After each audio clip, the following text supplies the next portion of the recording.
राधे राधे बहनों। आज मैं आपको अधिक मास और जिसे अधिक मास, मलमास और गांव में लोंद का महीना भी कहते हैं, उससे आप उस महीने का पुरुषोत्तम मास कैसे नाम पड़ा वो मैं आज आपको बताऊंगी। पुराणों में अधिक मास, मलमास से पुरुषोत्तम मास बनने की बड़ी ही रोचक कथाएं हैं। गांव में देसी भाषा में इसे लोंद का महीना भी कहते हैं। कहते हैं कि दैत्यराज हिरण्यकश्यप ने अमर होने के लिए तप किया, ब्रह्मा जी की तपस्या की। ब्रह्मा जी प्रकट हो गए और ब्रह्मा जी ने उन्हें वरदान मांगने को कहा। तो हिरण्यकश्यप ने कहा कि यदि आप मुझ पर प्रसन्न हैं तो आप मुझे ऐसा वरदान दीजिए कि मैं आपके बनाए किसी भी प्राणी से मेरी मृत्यु ना हो, मैं किसी से भी ना मरूं, ना मैं मनुष्य से मरूं, ना पशु से मरूं, ना देवता से मरूं, ना दैत्य से मरूं, ना दिन में ना रात में, ना घर के अंदर ना घर के बाहर मरूं, ना आपके बनाए 12 महीनों में ना अस्त्र से ना शस्त्र से मरूं, ना धरती पर मरूं ना आकाश में, युद्ध में मेरा कोई भी सामना ना कर सके और मैं किसी के हाथों ना मरूं, आपके बनाए हुए समस्त प्राणियों का मैं अकेला सम्राट रहूं। ब्रह्मा जी ने कहा तथास्तु। तब हिरण्यकश्यप ने के अत्याचार बढ़ गए तो उसने कहा कि विष्णु का कोई भी भक्त पृथ्वी पर नहीं रहना चाहिए। मैं कथा थोड़ी लंबी हो जाएगी वीडियो, आप इसको पूरा ध्यान से देखना। अगर आप इसको बीच में से बंद कर देंगे तो फिर आपकी समझ में कुछ भी नहीं आएगा, ये मैं आपको पहले ही बता रही हूँ। उन्होंने कहा कि भगवान विष्णु का कोई भी भक्त पृथ्वी पर नहीं रहना चाहिए। तो विष्णु भगवान की माया से उन्हीं के यहाँ एक पुत्र पैदा हुआ जिसका नाम रखा गया प्रहलाद। तो वह विष्णु भगवान का बहुत बड़ा भक्त था। इससे हिरण्यकश्यप को बहुत चिढ़ थी। वो बहुत चिढ़ता था कि ये विष्णु भगवान की पूजा क्यों करता है, क्योंकि वो तो खुद को ही भगवान मानता था। उन्होंने प्रहलाद को बहुत समझाया पर उसने भक्ति नहीं छोड़ी। हिरण्यकश्यप ने उसको मारने की योजना बनाई। प्रहलाद की जान बचाने के लिए प्रभु ने 12 महीनों से ये 13वां महीना बनाया। और फिर शाम के समय जब न रात थी न दिन था, आधा नर और आधा पशु बनकर नरसिंह अवतार लेकर अपने नाखूनों से हिरण्यकश्यप का वध कर दिया। इसके बाद हर महीने का एक देवता निर्धारित होता है, लेकिन इस महीने का देवता बनने के लिए कोई भी तैयार नहीं हुआ, क्योंकि इसका नाम रख दिया गया मलमास। तो जब इस मास का कोई देवता बनने के लिए कोई तैयार नहीं हुआ तो इसका नाम मलमास पड़ गया और अधिक मास पड़ गया। मलमास बहुत दुखी हुआ क्योंकि उसकी सब निंदा करने लगे। जब उसकी सब निंदा करने लगे तो दुखी होकर मलमास विष्णु भगवान के पास गया और उनको अपनी व्यथा सुनाई। तब श्री हरि उसे लेकर गोलोक में चले गए। गोलोक में श्री कृष्ण भगवान ने उसकी कथा सुनी, व्यथा सुनी दुख भरी, और उससे कहा कि अब से मैं तुम्हारा स्वामी हूँ, आज से मेरे सभी दिव्य गुण तुम में समा जाएंगे। मैं पुरुषोत्तम के नाम से विख्यात हूँ और मैं तुम्हें अपना नाम दे रहा हूँ। आज से तुम मलमास के बजाय पुरुषोत्तम मास के नाम से जाने जाओगे। इसलिए तीसरे वर्ष में तुम्हारे आगमन पर जो व्यक्ति श्रद्धा भक्ति के साथ कुछ अच्छे कार्य करेगा उसे कई गुना पुण्य मिलेगा। इस प्रकार भगवान ने अनुपयोगी हो चुके मलमास को धर्म और कर्म के लिए उपयोगी बना दिया और इस माह में पूजन, अनुष्ठान व दान करने वालों को कई गुना फल की प्राप्ति होती है। इस महीने में श्री कृष्ण श्रीमद् भगवत गीता, श्री राम कथा वाचन राम पढ़ने से और श्री विष्णु भगवान की उपासना की जाती है। इससे बहुत पुण्य मिलता है। इस महीने में उपासना करने का एक अलग ही महत्व है। इस महीने में तुलसी अर्चना करने का भी विशेष महत्व बताया गया है। इस महीने में कथा पढ़ने व सुनने से भी बहुत लाभ होता है। इस महीने में एक समय भोजन करने से भी बहुत पुण्य मिलता है। बहुत ही अनंत फल की प्राप्ति होती है। सूर्य के 12 संक्रांति के आधार पर एक साल में 12 महीने होते हैं। प्रत्येक 3 साल के बाद पुरुषोत्तम मास आता है। पंचांग के अनुसार सारी तिथियां नक्षत्र में, प्रत्येक महीने में नक्षत्र के अलावा महीने का कोई ना कोई स्वामी है, परंतु इस महीने का कोई स्वामी ना होने के कारण सभी मंगल कार्य, शुभ कार्य वर्जित माने जाते हैं। बताया जाता है कि इस महीने में दान धर्म पूजा और यज्ञ करने से मनुष्य के सारे पाप खत्म हो जाते हैं और उन्हें पुण्य कर्मों का कई गुना फल मिलता है। धार्मिक स्थलों पर नहाने से मतलब स्नान करने से इस महीने में कई गुना फल मिलता है। जिस माह में सूर्य संक्रांति नहीं होती उस महीने में ये अधिक मास मनाया जाता है, मतलब वो महीना अधिक मास कहलाता है और ये तीसरे साल आता है। इस महीने में दीपदान करने का भी बहुत ही ज़्यादा पुण्य मिलता है। ये मैंने आपको पुरुषोत्तम मास के बारे में बताया। अब मैं आपको बताती हूँ कि जब ये महीना आता है तो 2 महीने होते हैं। जैसे कि इस बार 2 सावन है, तो पहले सावन के 15 दिन के और दूसरे के लास्ट के 15 दिन शुद्ध सावन है, यानी शुद्ध महीना होता है। यानी कि अमावस्या से अमावस्या तक बीच का महीना अधिक यानी पुरुषोत्तम मास होता है। और त्योहार अमावस्या से पहले त्योहार पहले वाले महीने में मनाए जाते हैं और अमावस्या के बाद में त्यौहार जो अमावस्या के बाद में आएंगे वो दूसरे महीने में मनाए जाते हैं। जैसे कि इस बार शिवरात्रि आई तो पहले सावन में मनाई गई और जो तीज आएगी वो दूसरे सावन में मनाई जाएगी। अब मैं आपको बताऊंगी कि इस अधिक मास यानी पुरुषोत्तम मास में क्या करना चाहिए। ये पूजा करने से घर में सुख शांति और समृद्धि आती है।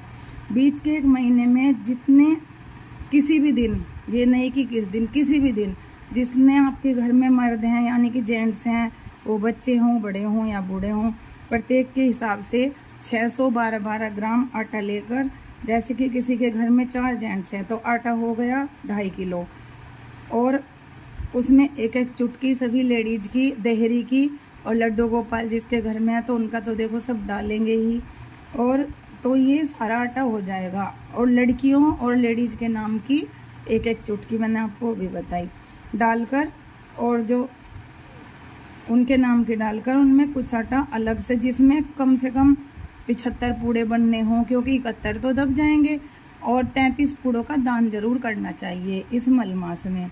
तो उसकी मीठी पानी यानी चीनी, गुड़ या शक्कर घोलकर और उससे कुछ आटे का मीठा घोल बना लें, पूड़ों का आटा। मैं आपको बनाऊंगी तब बनाते हुए दिखाऊंगी।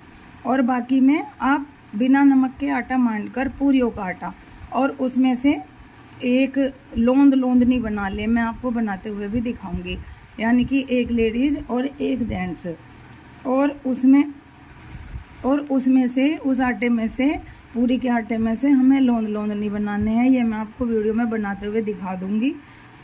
और कढ़ाई, गैस पर कढ़ाई रख के या चूल्हे पे जो भी जिसके पास सुविधा हो, तेल गरम करके वो जो लोंदनी होते हैं उनको उसमें तलने के बाद उनको अलग रख लें। जैसे कि पहले लोग सांझी बनाते थे या गोवर्धन बनाते हैं, और वो इस तरह से गोवर्धन के हाथ ऊपर होते हैं लेकिन इनके सीधे होंगे। मैं आपको दिखाऊंगी वीडियो बनाकर, मैं बनाऊंगी अब।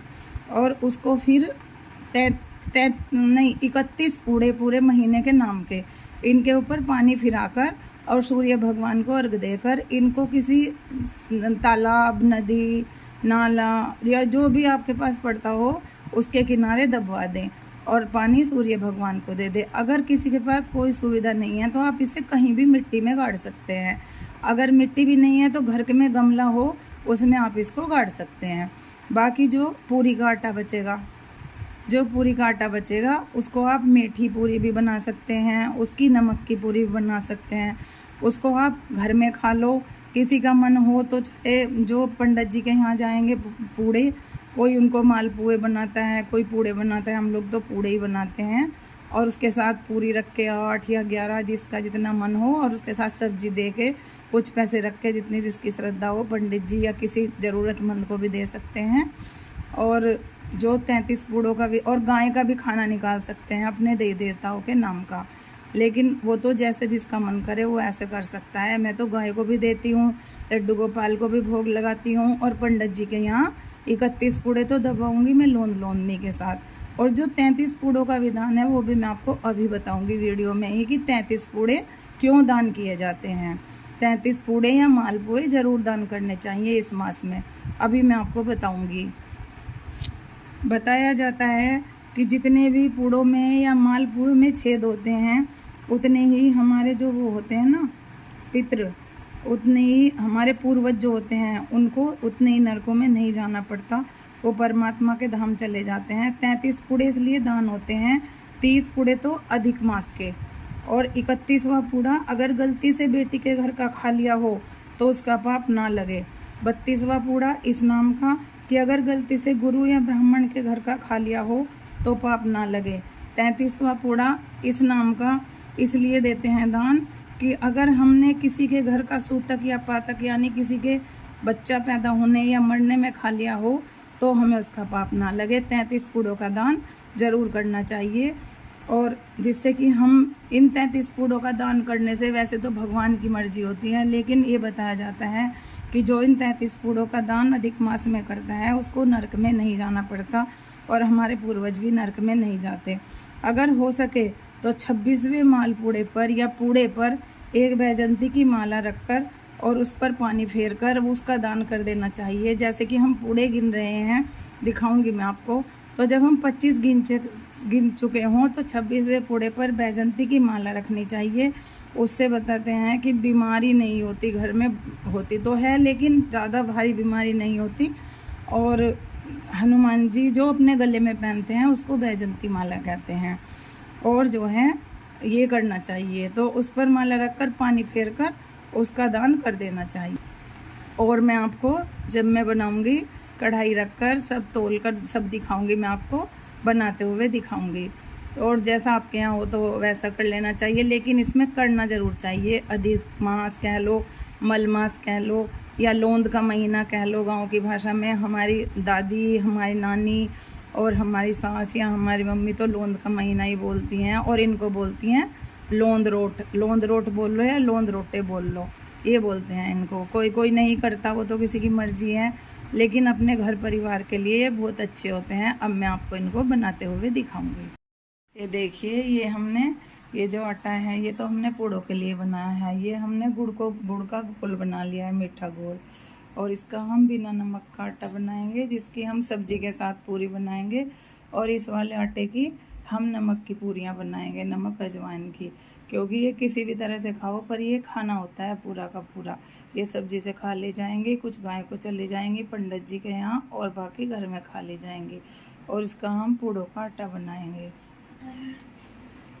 ये पूड़ों के लिए आटा तैयार हो रहा है। आटा और घोल कुछ भी बोल सकते हैं इसको, क्योंकि ये बहुत पतला बनेगा। ज़्यादा पतला भी नहीं बनेगा, पर ये पतला ही बनेगा।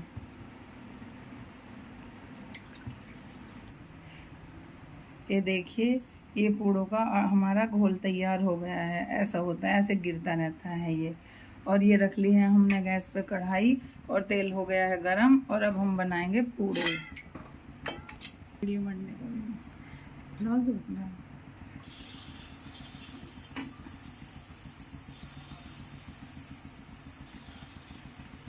ये हमारी बहू रानी बना रही है पूड़े।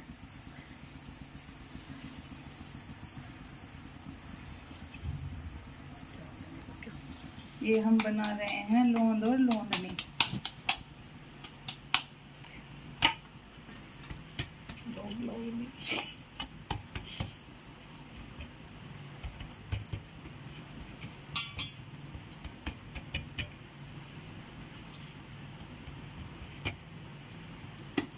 इनके हाथ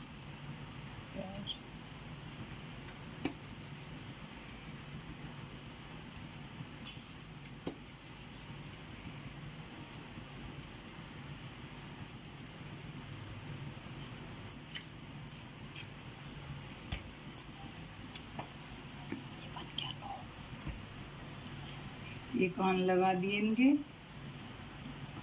और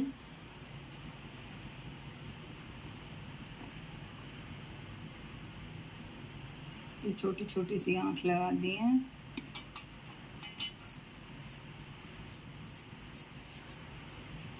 और ये नाक लगा दिया, और ये हो गया इनका मुंह। चूँकि ये लोंद महाराज हैं तो इनको पूरा ही जेंट्स बनाना पड़ेगा। ये तो हो गए लोंद। और अब हम बनाएंगे लोंदनी। लोंदनी भी ऐसे ही बनाएंगे। इनको उठाकर डाल देते हैं कढ़ाई में।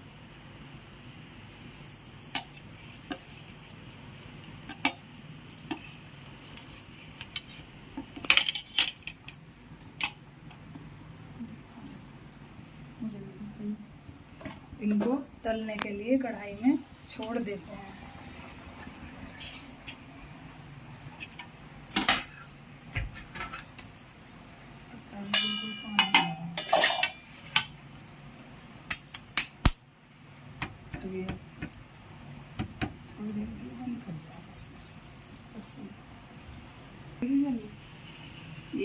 ये बन गई हमारी लोंदनी।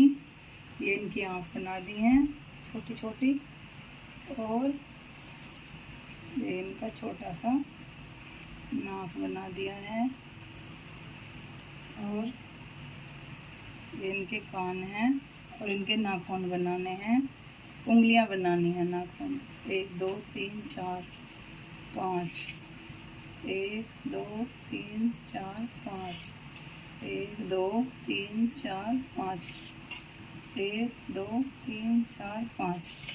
और इनकी ब्रेस्ट भी बनानी पड़ेगी क्योंकि ये लेडीज हैं।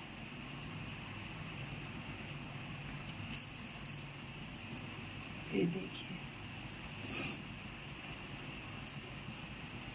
ऐसे बनते हैं लोंदनी। अब इनको भी कढ़ाई में डाल दूंगी।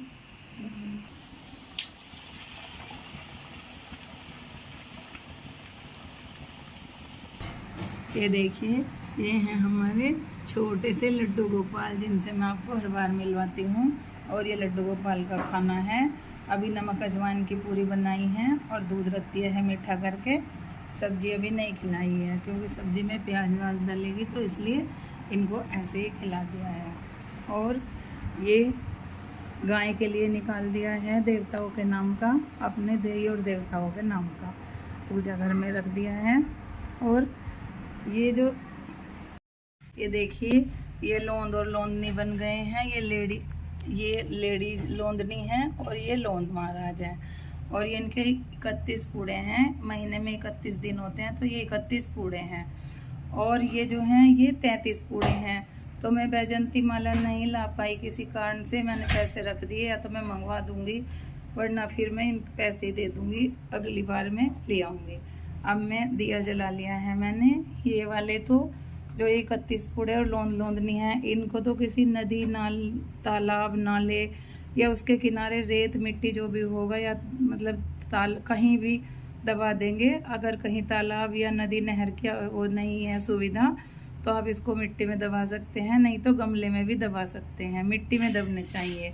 और ये मैं भिजवा दूंगी। अब मैं उनके ऊपर पानी फिराती हूँ।